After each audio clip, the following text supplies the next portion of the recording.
تو میں تمہیں لڑ جاؤں گا۔ بہرحال نیب بھی بہت اچھا ادارہ ہے۔ نیب کے ترجمان نے یہ بیان دیا کہ میاں صاحب آپ آ جاؤ، ہم آپ کو گرفتار نہیں کریں گے۔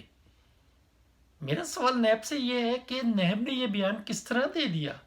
نیب یہ کس طرح کہہ سکتا کہ میاں صاحب آپ آ جاؤ، ہم آپ کو گرفتار نہیں کریں گے؟ اگر میاں صاحب سوالات کے جواب غلط دیتے ہیں، اگر میاں صاحب اپنے جوابات کے لیے کوئی واضح اور ٹھوس ثبوت پیش نہیں کرتے، تو وہ ملزم سے مجرم بننے جا رہے ہیں۔ تو نیب یہ کس طرح کسی کو ضمانت دے سکتا ہے کہ جی آپ ہمارے پاس آ جائیں، خدا کے واسطے آ جائیں، ہم آپ کو یہ جو ہے یہ آپ سے وعدہ کرتے ہیں کہ جناب ہم آپ کو گرفتار نہیں کریں گے۔ نہیں بھائی، نیب ایسے دعوے مت کیا کرو۔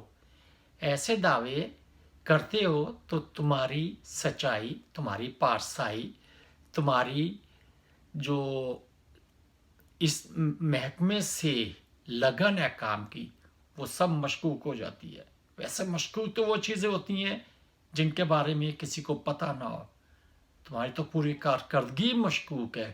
تم تو آج تک کسی بڑے کو بلا ہی نہیں سکے۔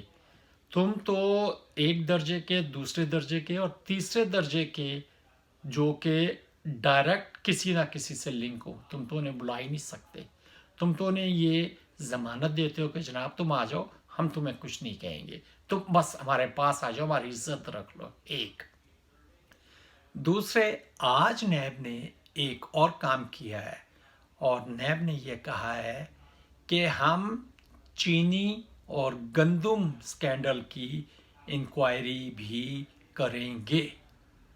واہ! یعنی کیسز بڑھاتے جانا، آگے دوڑ پیچھے چوڑ۔ تم کیسز تو بڑھاؤ گے لیکن کیسز کا فیصلہ نہیں کرو گے۔ اور جہاں تک یہ نیب کا یہ تعلق ہے کہ نیب نے کہا ہم گندم اور چینی مافیا کے خلاف بھی کارروائی کریں گے، تو مجھے کہنے میں کوئی عار محسوس نہیں ہوگا کہ نیب یہ دراصل آپ انہیں بچانے کی کوشش کریں گے، کیونکہ جب یہ لوگ آپ کے پاس آ جائیں گے، جب ان کے خلاف انکوائری آپ شروع کر دیں گے، تو پھر میں بار بار کہتا ہوں کہ تاریخ پہ تاریخ، تاریخ پہ تاریخ اور پھر تاریخ۔ اور بابا آپ جن لوگوں کو بلاتے ہیں، آپ ان لوگوں کے کیسز تو کسی جگہ لے کے جائیں، ان کیسز کو تو ختم کریں۔ آپ مجھے بتائیں، آپ نے میر شکیل صاحب کو گرفتار کیا ہوا ہے، میر شکیل آپ کی حراست میں ہیں۔ میں میر شکیل کا حمایتی نہیں ہوں، نہ میں میر شکیل کے بارے میں کوئی آپ سے انصاف کی بات کر رہا ہوں، کیونکہ مجھے آپ سے انصاف کی توقع ہی نہیں ہے کہ آپ انصاف کریں گے۔ آپ انصاف کر ہی نہیں سکتے، آپ صرف اور صرف کیسز کو لمبا کرنے کے عادی ہیں۔ آپ یہ کہتے ہیں کہ کیس جتنا زیادہ لمبا ہوگا آپ کی ملازمتیں اتنی زیادہ پکی ہوں گی۔ آپ اپنی ملازمتوں کے لیے کیسز کو لمبا کرتے ہیں۔ مثال کے طور پہ شہباز شریف صاحب نے یہ کہا کہ جی میرا بھائی نیب کے سامنے تو اس وقت تک نہیں آ سکے گا، یا میرا بھائی اب پاکستان اس وقت تک نہیں آ سکتا جب تک کرونا کا خدشہ دنیا میں رہے گا۔ تو بھائی آپ کے بھائی جب گئے تھے تو کیا اس وقت یہ کہہ دیا گیا تھا؟ آپ کے بھائی جب گئے تھے تو ان کی پلیٹیں بھی کم تھیں، ان کے کلچ بھی ٹوٹے ہوئے تھے، وہ جو ہے نا انہیں دن میں 3 دل کے دورے بھی پڑ رہے تھے، لیکن اس وقت تو یہ کہا جا رہا تھا کہ میاں نواز شریف کو جانے دو، اور جب عدالت کو ضرورت پڑے گی یہ 6 ہفتے میں یا 8 ہفتے میں واپس آ جائیں گے۔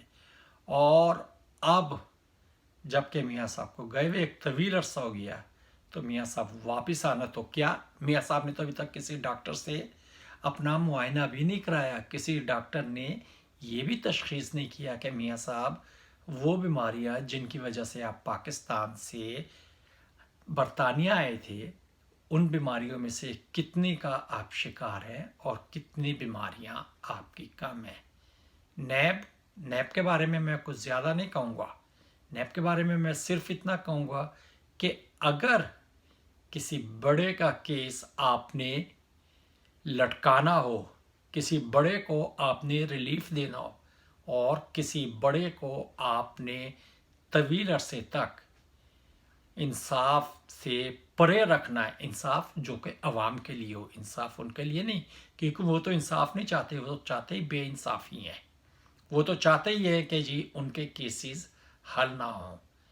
تو اب آپ جو یہ کہہ رہے ہیں کہ جی گندم اور چینی کا بحران جو پیدا ہوا تھا، نیب اس کی بھی تحقیقات کرے گا۔ کر لیں جناب، آپ نیب صاحب، آپ اس کی تحقیقات کر لیں۔ آپ نے جو ماضی میں تیر مارے ہیں، ان تیروں میں ایک اور تیر مار لیں۔ دراصل آپ تیر نہیں مار رہے، آپ صرف اور صرف مجرمین کو، مجرمین نہیں، ملزمان کو بچانے کے لیے درمیان میں کودیں گے۔ آپ کی کارکردگی تو شروع سے لے کے آج تک 0.0 ہے۔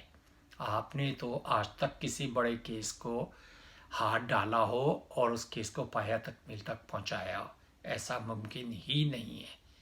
اب کل شہباز شریف صاحب کو بلایا گیا ہے، کل سے مراد ہے 22 اپریل۔ 22 اپریل کو شہباز شریف صاحب اگر چلے جاتے ہیں، اور ویسے اب انہیں جانے میں کوئی حرج بھی نہیں ہونا چاہیے، کیونکہ نیب نے انہیں اس چیز کی گارنٹی دے دی ہے کہ جناب ہم آپ کو گرفتار نہیں کریں گے۔ یہ نیب نے کن اختیارات کو استعمال کرتے ہوئے کہا؟ نیب کا فکر ہونا چاہیے تھا کہ شہباز شریف صاحب آپ آئیں، اپنے اوپر لگائے گئے الزامات کا دفاع کریں، اگر وہ الزامات آپ نے غلط ثابت کر دیے تو ہم آپ کو باعزت بحال کریں گے۔ نیب کا بیان یہ ہونا چاہیے تھا۔ نیب کا بیان یہ نہیں ہونا چاہیے تھا کہ ہم شہباز شریف کو گرفتار نہیں کریں گے۔ آپ تو سعد رفیق کو بھی گرفتار نہیں کر رہے، آپ تو سعد رفیق کہتا ہے کہ جی میری کمر میں درد ہے یہ۔ اور اس کے علاوہ آج پاکستان کے ایک اور بڑے سیاستدان جناب خواجہ آصف صاحب، سعد رفیق اور خواجہ آصف کا صرف یہ تعلق بادیود نظر میں ہے کہ دونوں خواجہ ہیں۔ تو خواجہ آصف صاحب نے کہا کہ ہمیں نیب پر کسی قسم کا اعتبار نہیں ہے۔ چیئرمین نیب جناب جاوید اقبال صاحب، اگر آپ میں ہمت ہے تو ذرا خواجہ آصف صاحب کو بلا لیجئے، ان سے یہ پوچھیں کہ انہوں نے یہ بیان کس وجہ سے دیا، انہیں یہ بیان دینے کی ضرورت کیوں پیش آئی، اور آپ شاہد خاقان عباسی صاحب کو بھی بلا لیں اور ان سے پوچھیں کہ آپ نے جو کہا ہے کہ انکوائری ان کیمرہ ہونی چاہیے، تو شاہد خاقان عباسی صاحب سے پوچھیں کہ اس سے پہلے کتنی انکوائریز تھیں جن کے لیے یہ مطالبہ کیا گیا کہ وہ ان کیمرہ ہونی چاہیے۔ جناب جسٹس جاوید اقبال صاحب، میں زیادہ نہیں کہوں گا، میں صرف یہ کہوں گا کہ آپ جو کیس ہیں پہلے وہ حل کر لیں۔ آپ کے پاس جتنی بیرک ہیں جو کہ آپ کے پاس کم پڑ رہی ہیں، یہ آپ کے نمائندگان کہتے ہیں کہ ہمارے پاس تفتیشی سیل کم پڑ رہے ہیں، آدمی زیادہ ہے، تو جناب تھوڑے سے تفتیشی سیل خالی کر لیں، لوگوں کو پکڑ لیں، انہیں جو ہے نا سزا دے یا انہیں بحال کر دیں، انہیں رہا کر دیں۔ پہلے یہ تو کر لیں تاکہ آپ کے پاس تفتیشی سیل بھی ہو، آپ کے پاس عملہ بھی فارغ ہو، اور آپ کسی نئے کیس کو پکڑیں۔ نئے کیس پکڑنے سے پہلے آپ پرانے کیسوں کا مسئلہ تو حل کر لیں۔ بہرحال کل دیکھتے ہیں کہ میاں شہباز شریف صاحب نیب کے سامنے پیش آتے ہیں، پھر یہ بھی دیکھتے ہیں کہ جاوید صاحب آپ نے جو کہا کہ آپ گندم اور چینی کا سکینڈل جو ہے اس پہ بھی انکوائری کریں گے، تو چلیں آپ یہ شوق بھی پورا کر لیں، آپ کی لسٹ نامکمل کیسز میں ایک اور کیس کا اضافہ کر لیں، کچھ اور مجرموں کو چھوڑ دیں، کچھ اور مجرم ضمانت لے لیں اور آپ اپنے کیس کرتے رہیں۔ افسوس اس بات کا نہیں ہے کہ آپ انکوائری کرنا چاہتے، افسوس اس بات کا ہے کہ آپ انکوائری میں روڑے اٹکاتے ہیں، آپ لوگ آ کے جو کام کرتے ہیں